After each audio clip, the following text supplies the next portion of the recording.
Hello, welcome everybody. Today we have a very special guest with us. His name is Kevin Corcoran.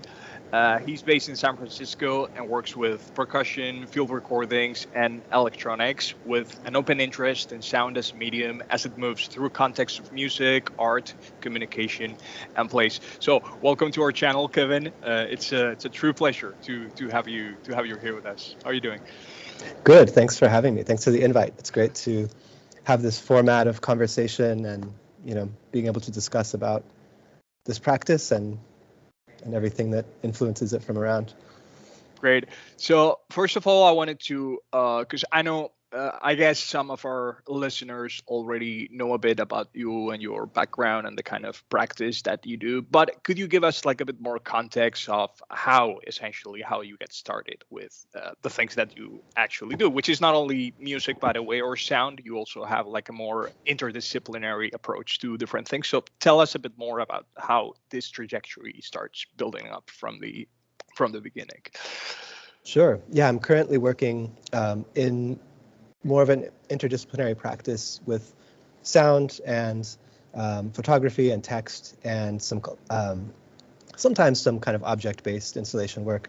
But really my background is in playing drums. That's where my musical beginning started when I was a teenager, or maybe 12 years old. Started playing drums. Mostly self-taught. Briefly took some drum lessons for fundamentals. And I was really playing like hardcore and punk. Oh, wow. So that's my real foundation into music was motivated by this. And really through starting to play shows when I was a teenager, met a lot of interesting people in the town I grew up in Sacramento, which is the capital of California, Sure. kind of right in the middle of the state. And I would go to these shows and open mic nights, and sometimes there would be like a noise band or like a really wild, like falling apart, noisy rock band. And there was also still is a really great freeform radio station in Davis, in the next town over. And there was people playing things on the radio that I was just like, I had no context for what it was, but I was very, very interested in the music. And so I would just record cassette tapes off of the boombox. This is maybe 25, 26 years ago. Wow. And so, yeah, I just kind of accidentally got exposed to like free jazz and harsh noise and field recording. And as a teenager, I was just like, these were sounds that I didn't know I was looking for, but they totally opened up like how I thought about music. So I started experimenting more, playing in bands that were open to like, okay, we keep our hardcore rock band, but we make interludes between songs that are just like free form walls of noise and feedback, and gradually just started playing in different kinds of projects. Mm-hmm. And I think early on hearing field recording work that was like not like the ethnographic field recording based work, but like non-musical recordings of places or animals or these kind of collage based works. This made me think about sound in a different way. And so I got like a mini disc player, recorder, and some binaural microphones I got off of eBay.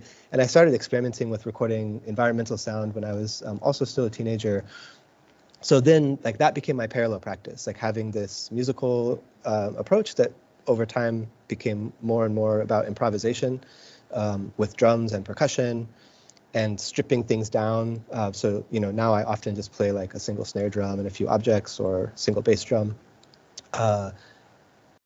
And then this dialogue started to happen between the types of more extended technique sounds in percussion and like infrastructure sounds that I was recording, or weather sounds I was recording.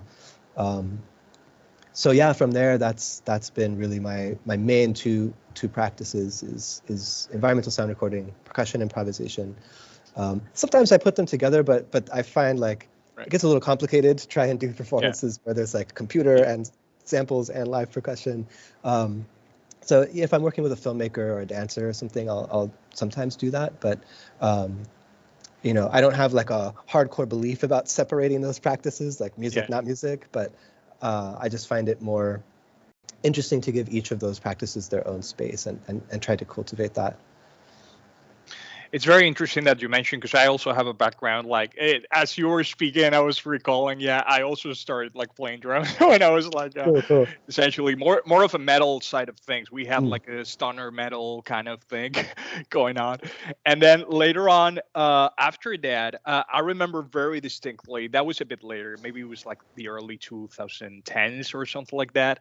I watched a video on YouTube. That was the early days of YouTube, obviously, Mm. by Le Nin, the Oh French yeah, percussionist. great percussionist. He had like a tom, and he played some pine cones. There were some pine cones on top of it, and then he was playing that. That really broke my mind. Like after Yeah. that, that was like a turning point. So I started like looking for like, because I was also interested. Like also you mentioned like the more ethnic side of field recordings. I was like at that time like heavily listening like to music from all over the world, and that certainly made sense. And after that, I started like discovering like the work of people like Seihiro Murayama, like Son Mihin, like like more focus on certain like extended techniques applied to percussion. So that's a similar Yeah, that's cool. trajectory.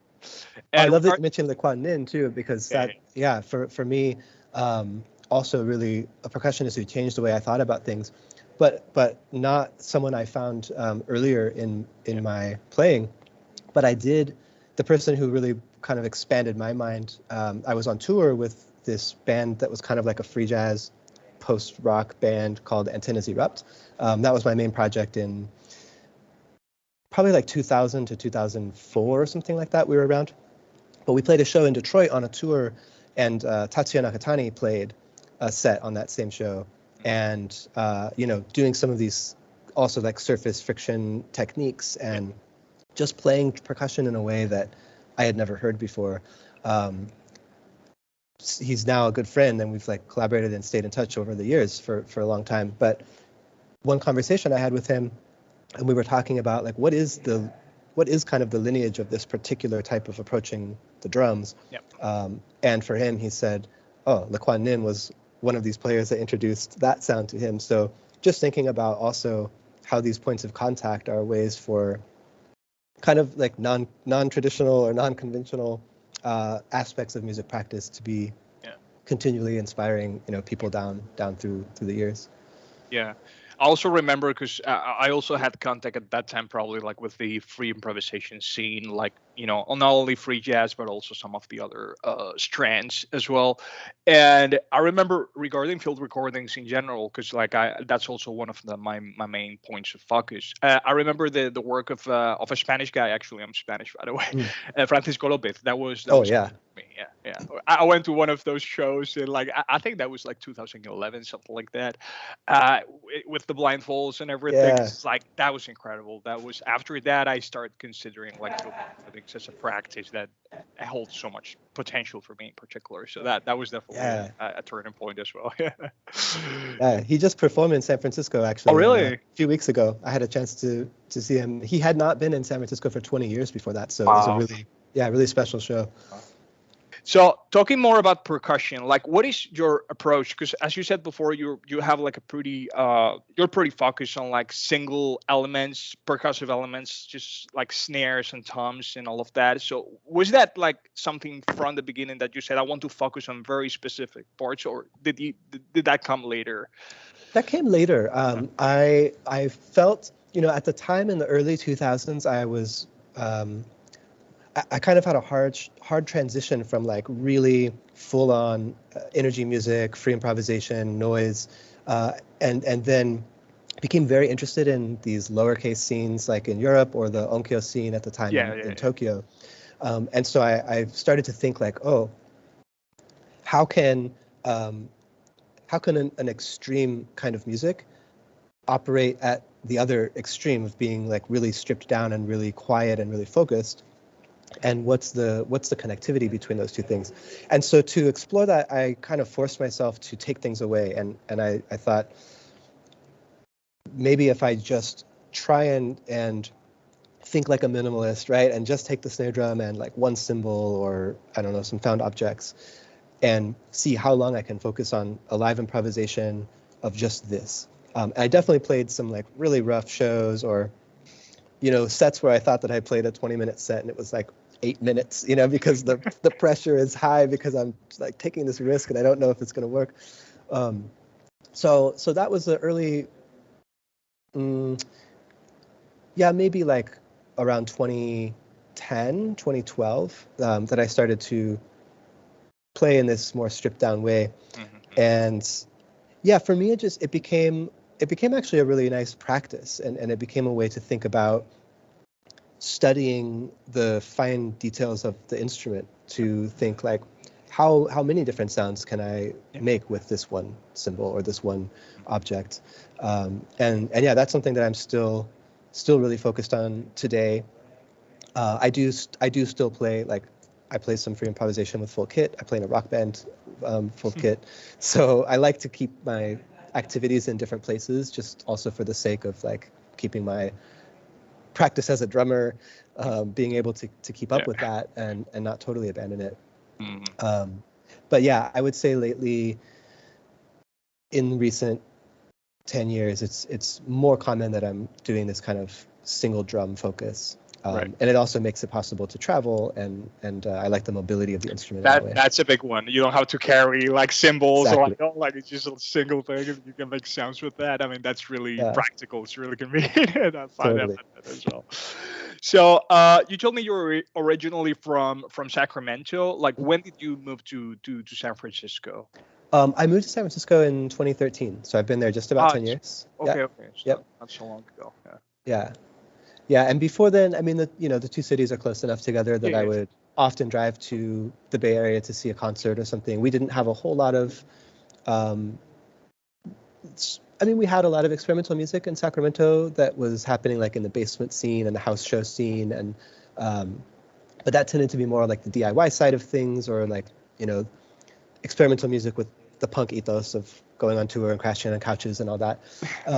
But I would go to San Francisco to go to places like Recombinant Media Labs, where there's a full venue that's set up for like 360-degree diffusion, and see people like John Duncan and John Weiss and Chris Watson, whatever. Those folks weren't coming to a town like Sacramento. Yeah. So yeah, I've lived there properly for 10 years, but spent a lot of time before deciding to move there. So, because I was wondering also, like, is there something like an experimental scene? Like, you also talk about, there's like, I understand, because San Francisco obviously is one of the main cities in the US, but I've never been there myself. So I was wondering, like, what it's like in terms of infrastructure and all these organizational aspects as well. Yeah, there's a pretty good amount of music happening there. It can feel a little bit isolated just because like the Western US is so vast. So 9 to 10 hours drive to Portland, 6 to 8 hour drive to Los Angeles. So it can feel kind of like in its own cluster sometimes, but actually there's a lot going on. Like any week lately, there's been like at least 4 shows that I'd like to go to. And what I find interesting is there is a lot of experimentation in the Bay Area. A lot of people have moved from San Francisco to Oakland, across the Bay. I'm a person who's back and forth all the time. Like, I spend a lot of time in Oakland. I used to work 5 days a week in Oakland and commute from San Francisco, kind of the backwards commute. So I think there's a really vibrant scene going on broadly, but then it's kind of compartmentalized in different ways. So you have a lot of the free improv players with maybe more of a jazz trajectory. You have a noise scene. You've got kind of a cluster of people who play really like textural, I guess you could still call it lowercase improvisation. And then there's a lot of synth, interest in synth performance, modular synth.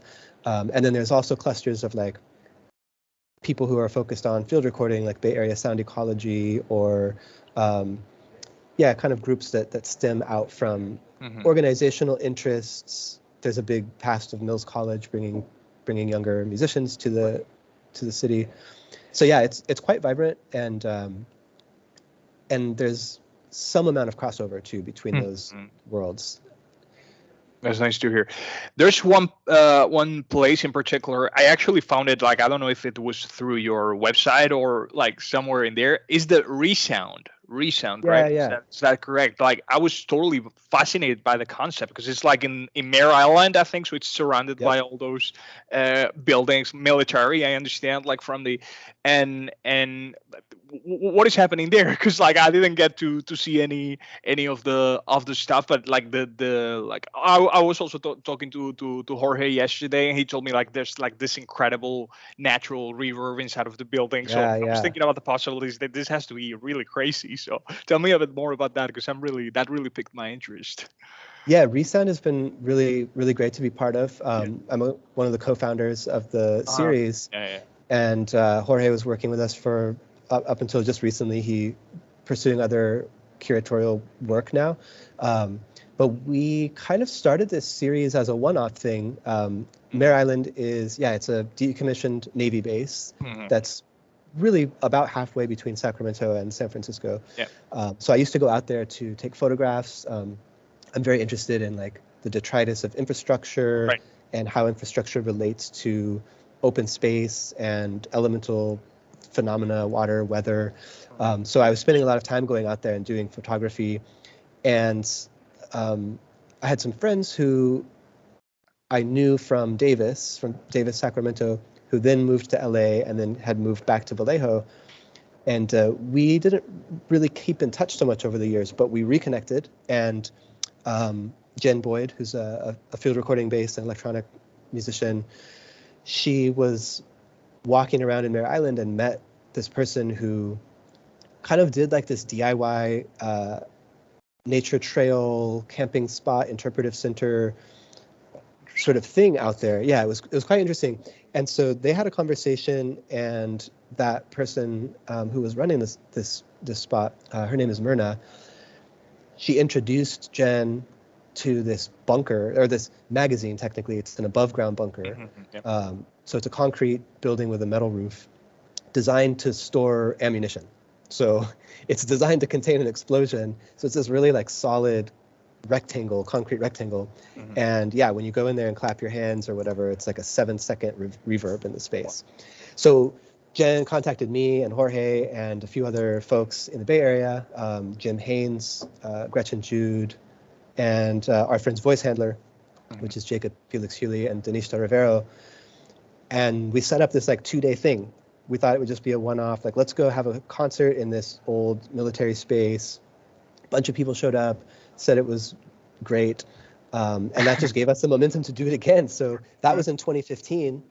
And ever since then, except for the year and a half or so that we really stopped events with COVID. Yeah, sure.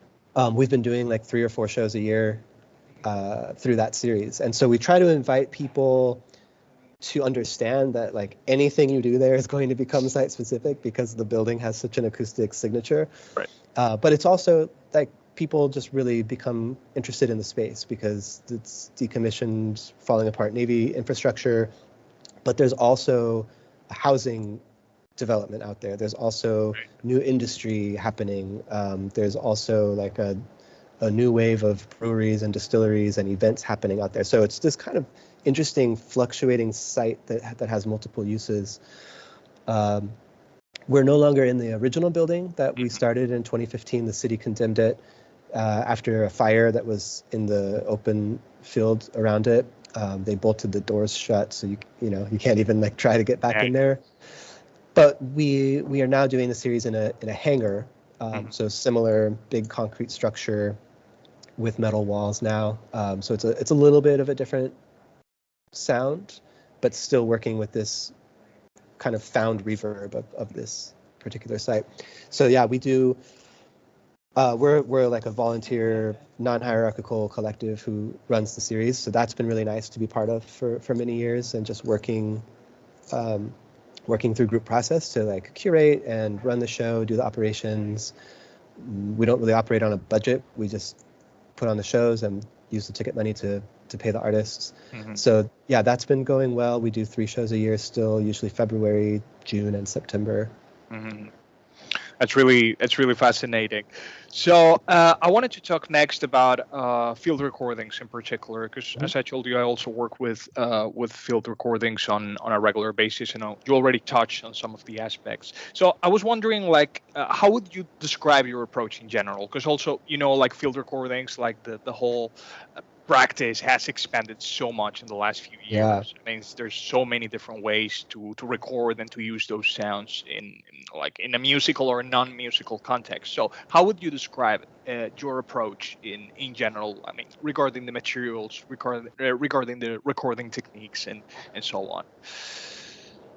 Yeah, I do a lot. Most of my field recording based work is really focused on place. Like I'm very interested in place making and um, both in the sense of like the geography and the political structures of borders and boundaries and how space gets divided and used by different entities or different people. So this is generally a starting point. It's like I become very interested in a particular place. So for example, Mare Island, I've done a series of recordings out there that I haven't published actually, but I did use most of those recordings in a piece that Jorge Bachman and I did for Tsunami for their radio festival during 2020. And that was all based on going into Mare Island and looking at like, okay, how can this how could this place be constituted in sound terms only? Like if we're going to present something, how can we record multiple perspectives and surfaces and objects to recreate a sense of this space? And I don't think I try to frame this as a kind of mapping practice. Mm-hmm. I think there's a subtext of mapping that's very interesting in this relation. But I also don't go to, like we mentioned Francisco Lopez earlier, I also don't necessarily operate in the kind of like acousmatic field Yeah, that yeah, that yeah, he exactly. operates in, where it's like sound is pure sound and take it for its own context. So I would say I am more about pointing to specificities of place in my practice. Mm-hmm. So I mentioned like infrastructure is a major interest of mine. And so what that looks like in my field recording practice more recently is thinking about how infrastructure is a trace of human presence in a landscape, and how then can we listen to and with and through the infrastructure in order to render a sonic sense of that place. Mm-hmm. So in this way, right now the sites I've been working on the most are coastal sites around the San Francisco Bay Area, because there are several of these sites that are city areas that are built on top of infill. So they become kind of artificial land extensions of the city. And the idea of like the history of detritus and the history of sunken ships and like debris from the earthquake and industrial waste, whatever, this becomes now part of the ground that we're living on. And so this becomes a really interesting question to me about like how human presence then builds layers for itself to sustain itself and grow upon. And so once I start looking into this kind of question, some interesting research will come up, like proposals to fill in the entire bay and make it one big concrete slab for urban development, or understanding that there's a Navy base that's like a highly radioactive site that has all this soil and water contamination, and then looking at demographic issues and seeing that like this is a major site of environmental racism happening within San Francisco. And so just looking at like what are these different social and political layers of a place that can then become ways to engage with sound and to engage with field recording practice, as a way to kind of say like there's a lot more here than what you first encounter. There's a lot more here than what you can see or hear, unless you really look to those deeper layers. And so I become quite interested in the field recording as a way to make present these details of landscape that are concealed or that are not immediately apparent. So I've definitely, over the years, like where field recording was more of a curiosity for me. It's now become more of like the research-driven part of my practice. Right. And I wouldn't put it all the way in the context of like documentary work. Like I don't Right. tend to put something narrative together. so I think what's important for me is maintaining that sense of like presence and noticing and kind of raising questions through making the field recording. Mm. Yeah. Is this piece unfinished objects in the field? Is this representative of the kind of approach that you're talking, or is that some? Because I listened to it like a couple of days ago. I really enjoyed it. So is that related to what you're talking about, or is totally? Yeah. Okay. Yeah, that piece is kind of a triptych. So it's the three movements are not necessarily directly connected, but the first part of that piece, I'm playing a large piece of charcoal which I collected from a wildfire site in California, and I'm sort of slowly taking that apart. I've been making a series of charcoal drawings with these found forest fire charcoals, so it's kind of an audio and visual practice for that part of the piece. But as I'm taking apart this charcoal, I'm also playing back some field recordings that are on cassette tapes that are just in the room where I'm doing so it's that one's sort of taking the field recording out of the field and then playing the object as field recording. The second part of that piece is multiple acoustic perspectives of this water pump that's like stimulating surface water to stop it from getting overgrown by algae.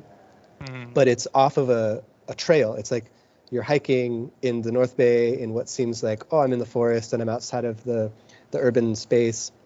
And then there's this like droning motor sitting in the middle of this reservoir that's, helping this water from becoming overgrown.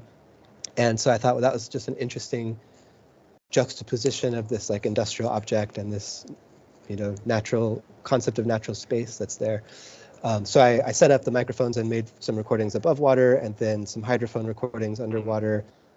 And I layered those several times and then really like duplicated those tracks and changed all the EQs multiple times. Right. And with that piece, I was trying to think about like, what is the perspective of hearing this industrial object from an underwater creature, from like a not a typical human listening perspective, right? And then the third part of that piece is recordings from a cement plant on the Bay Shore infill that I mentioned earlier.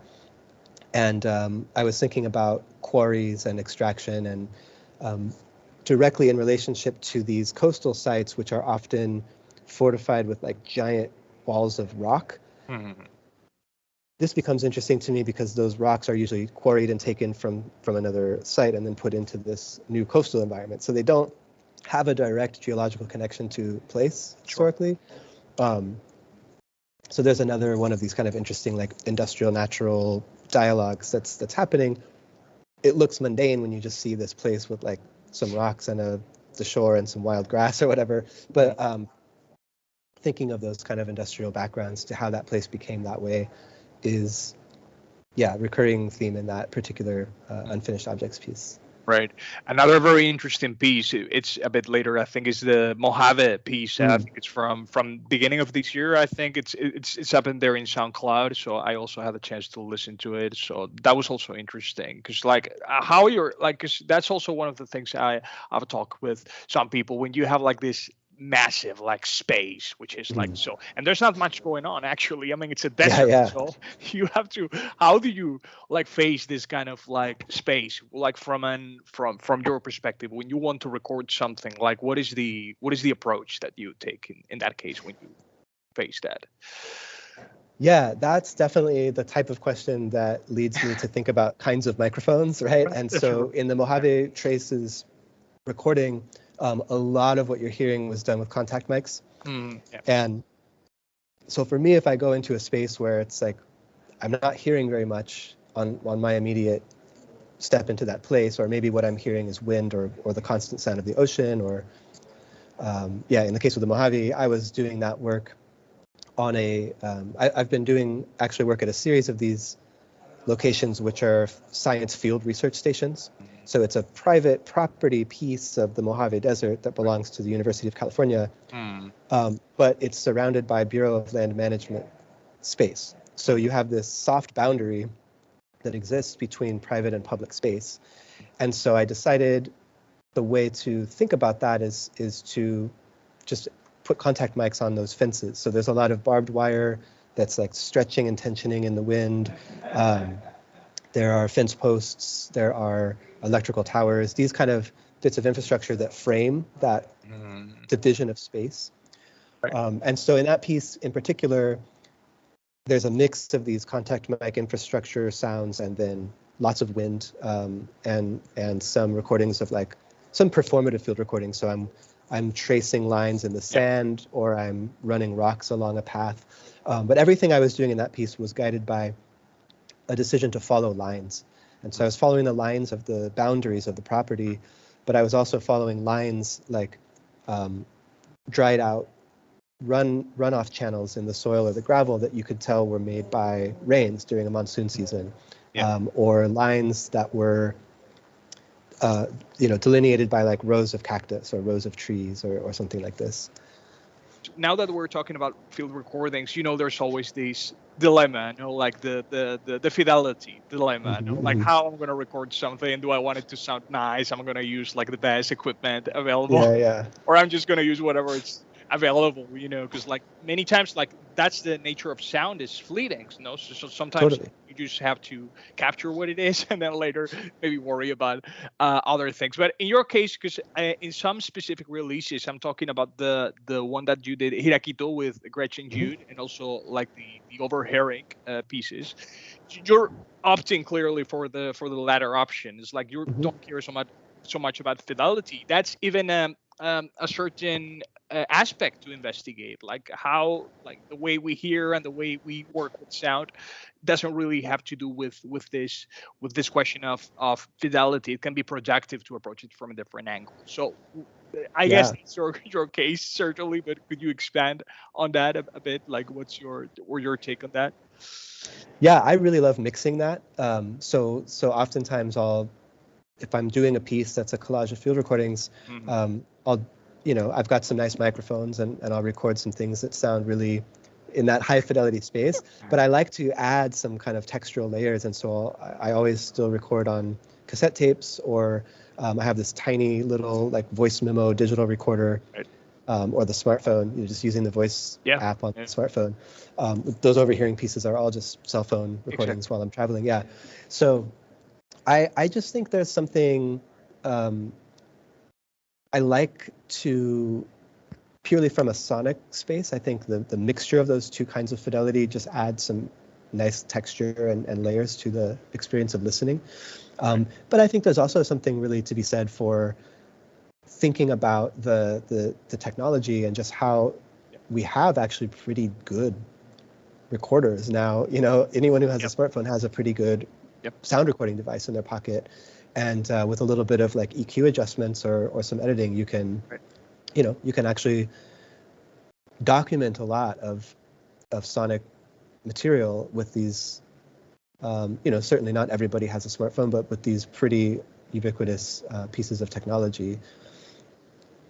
And I think with tape, there's obviously more of a nostalgic thing there. But it's, when I grew up, that was the media that I was using when I was making my first recordings, whether it was just randomly recording things in my house, or like my early punk band, we would just like record our demos on a boombox with an external microphone. And so for me, tape is like analog media is something that I still like to use for its very particular qualities. Right. Talking about that overhearings project or album, if we could call it that.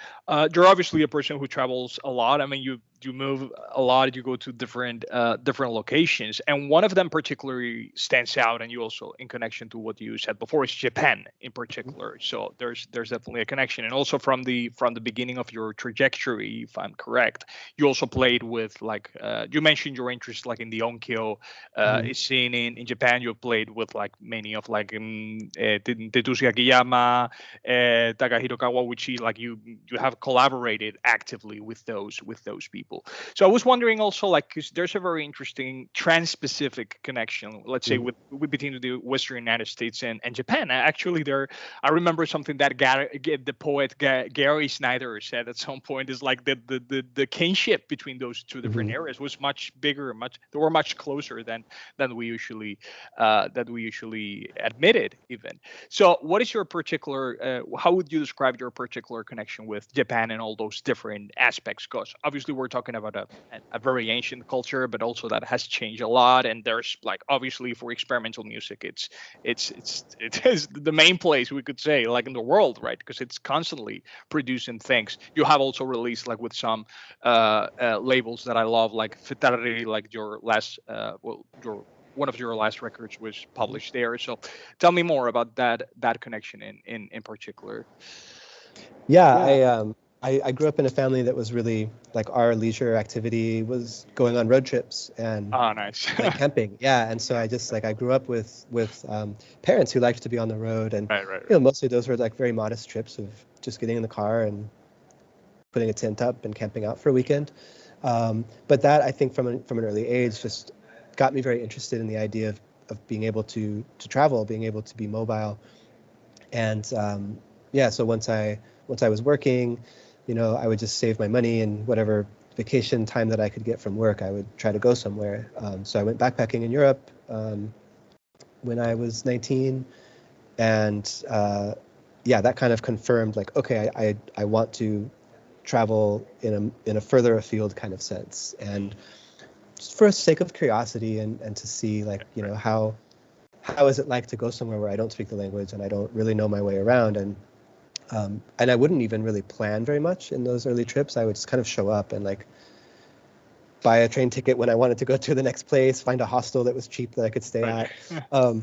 And yeah, in 2004, for reasons I'm not totally sure, I started studying Japanese. I just Really? enrolled in Japanese class in the community college, and I just had a sense I wanted to go there at some point. And because my interest in Japan was really coming from the underground music scene, Right. like the noise scene, and then this kind of onkyo scene that was happening at the time, I thought, well, I should try to learn some of the language so I can at least communicate and like feel a bit more conversational there. So yeah,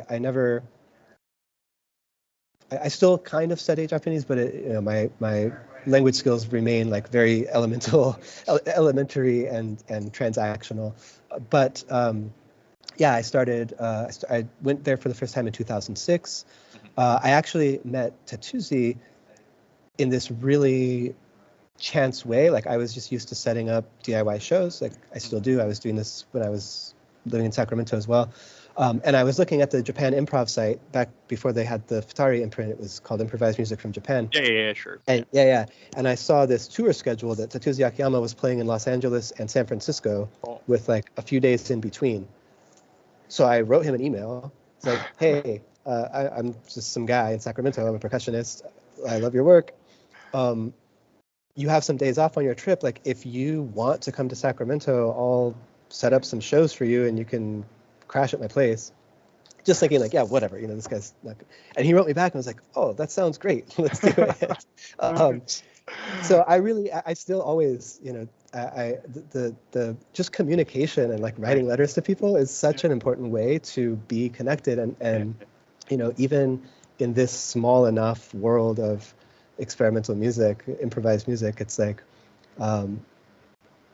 oftentimes it's easy enough to just reach out and ask somebody like, hey, would you want to do a show together? Do you want me to like help you get a show in this other place? Yeah. So just trying to be really open, keep my channels open and talk to people and offer support if I can. So that kind of started our friendship, and yeah, so we worked together a bit there. And then I think, yeah, it was just once I went to Japan and I had a little bit of that language skill, I found that I could get around fairly cheaply. And so, yeah, I was like working in a grocery store, but I would just always save that money to get a plane ticket. And so, yeah, I've been to Japan maybe 6 times now. And because as a foreigner, you can buy this rail pass. So I'll just go all over the country and like go to small villages. And you know, I was making some field recordings there. I haven't used those for many projects. I think, you know, those were more of like studies in recording places that I'm less familiar with. Like because my field recording practice is typically focused on very specific inquiries into places. Right. I'm not the type of recordist who's just like always recording sound everywhere I go. Right. I need to have a reason. So yeah, but I think that one of the last trips that I was there, I was on the coast, and I realized like, oh, this is maybe what I feel is this connection, is that I live on the coast of California, and I'm always looking across this ocean, and like what's across that ocean is this country, Japan. So it just feels like there's this vast, the ocean is this powerful thing that is such a force and such a mystery in many ways. And so it's a very different feeling to me than like taking the road trip and taking an overland trip. It's like, I'm going to cross this humongous body of water, and then this is where I'll end up if I take the first destination on that flight. So yeah, something interesting about sharing those coastal borders is what's keeping my interest in being in Japan. And yeah, as far as the performing there with collaborations, collaboration is just really important to me as an improviser. So anytime I have an opportunity to go somewhere, whether it's one city over or across the river, yeah, I prefer to collaborate rather than like be a solo artist in that sense. Yeah. And we know, obviously, that the logic of collaboration has certainly changed, has experienced like a dramatic kind of shift due to COVID as well. So that's definitely, I guess, like for every single artist, that was a very challenging time. But at the same time, I mean, it also like forces us like to look for possibilities. Like I think one of the most interesting things is like to pay attention to your immediate surroundings and see what kinds of things you do. We're talking about like those kinds of limited situations in which you have to look for resources. So it also activates that all those capacities in a very interesting way. There's a couple of projects in which you participated. One of them were like the concerts like that Yang Yun practice. Yeah, like it was the Miji, right? Miji. Yeah, the Miji series. Miji concerts. So that was incredible because when I started like seeing like all those, it was originally supposed to be like a live concert, I guess, and then transformed due to the circumstances, transforming this crazy thing in which like everybody's sending scores, like everybody's playing. That was incredible. You have a recording in particular in which you interpret scores by people like Ryoko Agama, like so that was certainly fascinating. You were recording those at home, I understand, like with in my house, in my apartment. Yeah. And also like also there's this like festival that took place, the Amplify 2020. That's actually, that piece is vague language. I remember. That's actually vague language. Yeah, that's actually the first piece that's how I got to know you. That's the first piece that I listened to. So yeah. So how was your experience like during this whole time of the pandemic? I don't know specifically like how it affected you in terms of like performance and all of that, but how was your particular, because it certainly it was a very interesting and challenging experience for everybody. So I just wanted to know how it felt for you and like how it changed your Yeah, it was a really, definitely a challenging time. Like I was privileged to not have gotten sick. So for me, it was just having to navigate that. And San Francisco, actually, we early on did not have a huge outbreak of COVID. So, New York was experiencing this really intense thing.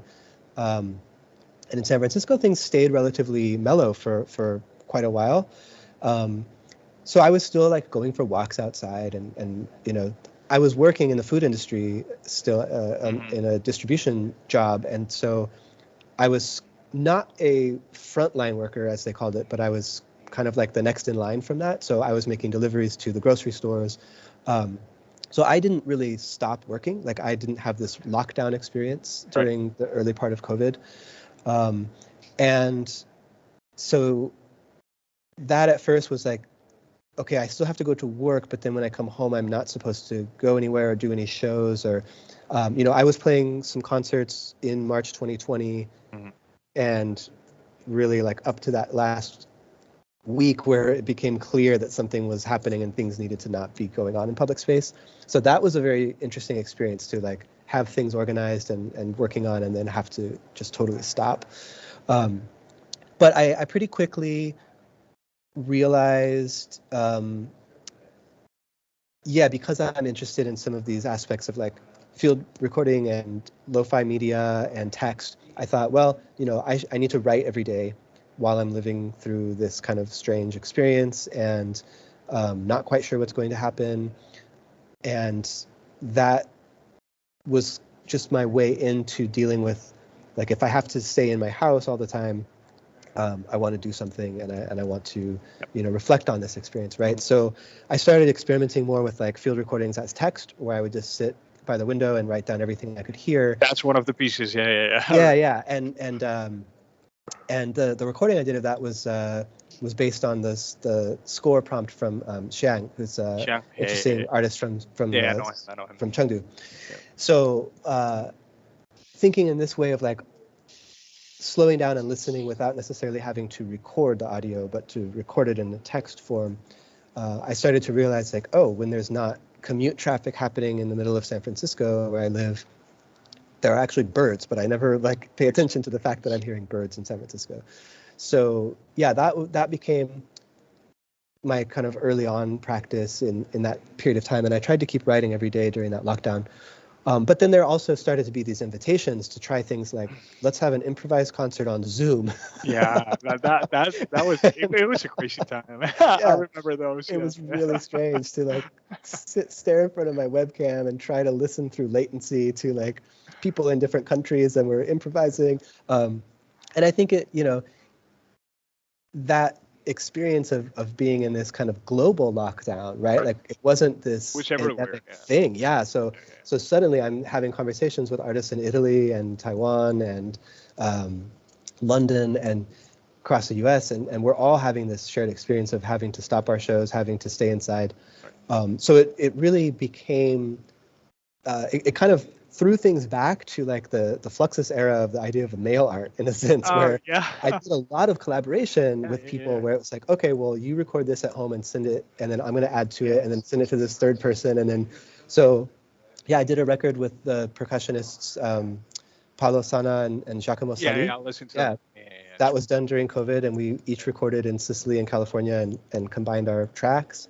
I did a tape with Hung Zuni from Taiwan, from Taipei. Yeah. Same thing, sending tracks back and forth. She was supposed to come to California. I had set up a tour for us and co-organized an installation of her sculptural work. Mm-hmm. And that show opened right when the pandemic lockdown happened. So we installed this show of her work, and then it could never be a public thing. So we did a tape instead of a tour together. Right.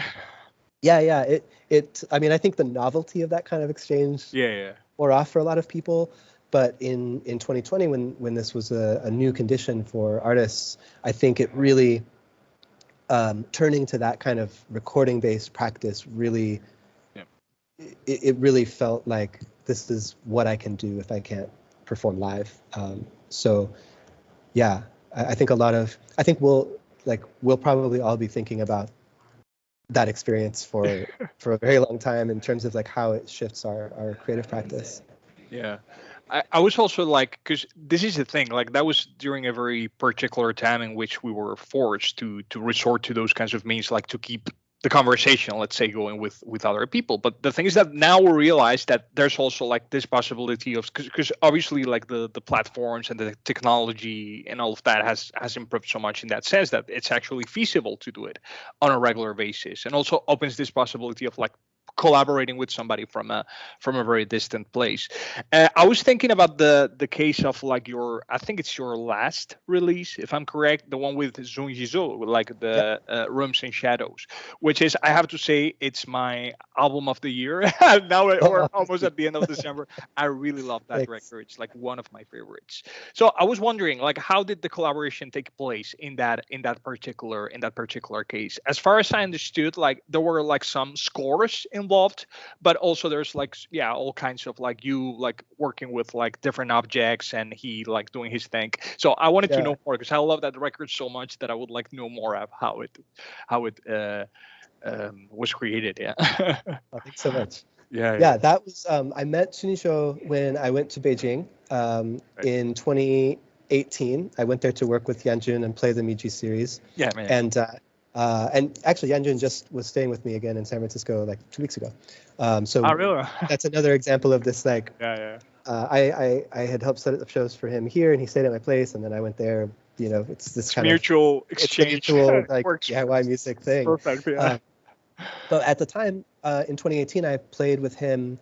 We did his linear duo piece with the chess clock at the Central Academy for Fine Arts in Beijing. And one of the audience was Sunijo when he was, like a teenager art student at the school.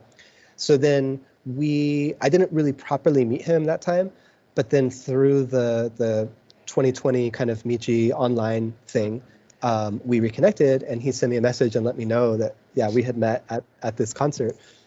So he proposed, this was now later, so not still during the lockdown time, but he proposed like, well, let's approach an album. And he had written 4 visual scores, like really nice geometric visual scores. Right. And we decided on set duration for each movement. And then we began this process of each of us interpreting his scores and then sending the file to one another. And then we would just kind of compose them. And so that one, we intentionally left space between each of our parts so that there was kind of a process of filling in the space with our 2 sounds rather than just saying like, okay, 13 minutes and then 2 layers. Yep.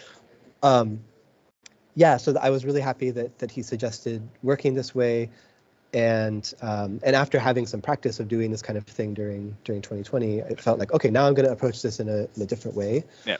So I decided to, I was talking earlier about this kind of field recording and percussion practices as 2 different trajectories. And so I thought with Rooms and Shadows, I would try and combine them. And so I set up a series of events, or like what I was calling percussive events. I think I ended up calling them percussive objects on the CD credit, but I thought about kind of experimenting with like sound Foley work, basically. So I made fake field recordings, essentially, like in my apartment. And so I was doing things like shaking giant pieces of printer paper and vellum on top of microphones and like creating what sounded like wind recordings, but it's just like me manipulating giant paper. I recorded a tub of metal parts being stripped in acetone, carbonated water in a wine glass. I went out and made field recording of the cable car tracks that have this grinding like pulley system. And inside of the cable car tracks in San Francisco, there's this bell for some reason that's ringing, but it rings at the same exact frequency as a crotale that I use to bow and play on my drum. So I thought like, oh, this is like a found sound version that actually matches the sound that I play intentionally, percussion. So that CD is really a big mix of these kind of events on my side of the contribution. And that was interesting. I hadn't really tried to work that way before. Great. So I was also interested because obviously you have also a pretty comprehensive text-based production. You were talking about before, like the writing and during one of those sound pieces in the Miji concerts, but you also have some other textual production. I got this here. Oh, yes. Jorge was kind enough to give it to me yesterday. I was having a look at it. It's really cool. Wonderful. It's such a wonderful collection of different materials. There's poetry. There's different kinds of pieces. Stuff in Spanish, like from Mexican artists, I think, photography. So it's really great. And in there, I could find like some. Do you consider them poems? Would you call them that? Yeah, those. The one that's there, the sort of Los Angeles traffic piece, that I definitely think of as a poem, and then the facing page I think of more as a text field recording. Right.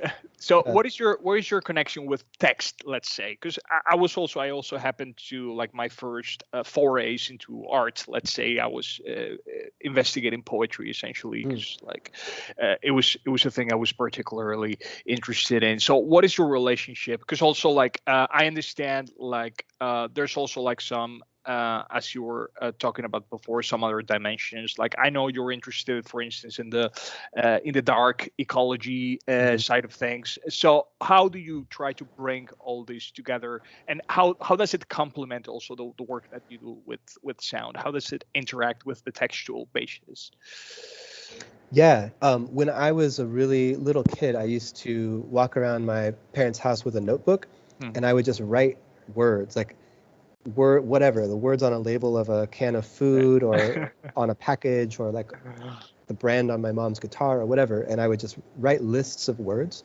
Um, and so I had some kind of obsession with like indexing language in like domestic sense. So in a way, it's like, oh, that was kind of this textual field recording practice. Right. Obviously, I don't have this language for it at the time, and so I'm still I still think text is a really interesting way into either like finding a locative frame for how to make a recording or how to think about um, one particular subjective relationship to a place. And so poetry, becomes important in that sense. I can't say I really formally studied Mm-hmm. poetry, but I took, when I was in high school, I was very interested in language, and I was taking creative writing electives. Hmm. So I did some poetry writing, and yeah, I guess I would say like I've always written poems as a kind of hobby on the side, but Right. never situated text as a main part of my practice. So that's been more recently. Right. I came back to university to work on my MFA, um, and I'm doing that at a research university. So a lot of the work is really conceptual and Right. frameworked by like critical theory or post-human theory. Mm. Um, so for me, text can be its kind of self-contained field recording Sure. practice, like the example that um, you mentioned earlier. But now it's also in a way where reading critical text then helps me find frameworks for how to approach, for Yeah. instance, a field recording practice, Hmm. right? So, like Timothy Morton's Dark Yeah. Ecology, uh, Jane Bennett's Vibrant Matter, Yeah. Yeah. Yeah. Yeah. That's a lot of the writing by the filmmaker Trinh T. Minh Ha, um, the poems and essays by Gloria Anzaldúa in her Borderlands book. Like these are kinds of texts where I'm really interested in people who are taking yeah. academic and critical approaches to things, but also still having a bit of experimentation or poetry or like wonder, in a way where it's not like this dry academic Right. Yeah. Yeah. Yeah. Exactly. rhetoric, and also in a way that it doesn't over assign meaning to the work. I mean, that's That's something yeah. that Yeah. That's I don't over determine. Yeah. The actual exactly. Yeah, material. Yeah. Yeah. Sure. That I think that's yeah, critical. That's critical. Critical. yeah. It's a careful balance, I think, Yeah. Yeah. with figuring out like how much of that is there. So for a lot of times, it's maybe just a background thing that starts my thinking about a project. Um, but now because I'm in this university program, Right. I am writing, and I'm writing for the first time an extensive paper Yeah. on field recording practice, and trying to do this in a way where there's a little bit of fiction, a little bit of poetry, some text scores, and then some critical writing as well. So that's the experiment I'm working on right now. That's great. So, lastly, I would like to ask you about the place that I've called home for 4 months. So I'm a Yeah. newcomer, like literally, but it's been so great. I mean, I'm so thankful that I'm having this experience here, like having the opportunity of meeting so much great people, this vibrant experimental music scene here. I cannot really ask for more. Yeah. So just tell me, like, when did you come here to Taiwan for the first time? We also have some connections like through Deng Yao and these wonderful Yeah. people in Hsinchu, which is like, I mean, it's pretty much, I think it's the only place where they play this kind of music. But like in 4 months already, there's been so much great stuff. So just tell me a bit more about that. Yeah, it was Jorge who we mentioned earlier. Yeah, yeah, So I've been working with him for almost as long as I've been in San Francisco, almost 10 years. That um, we have a field recording based practice together, but also an improvised music, electroacoustic music practice together.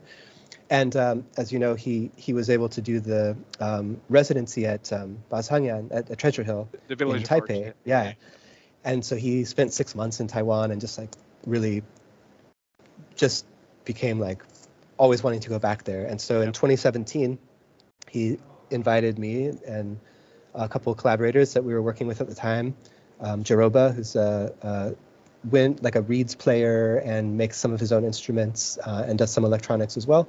And Tanya Chen, who we were playing with at the time, pianist and electronic musician.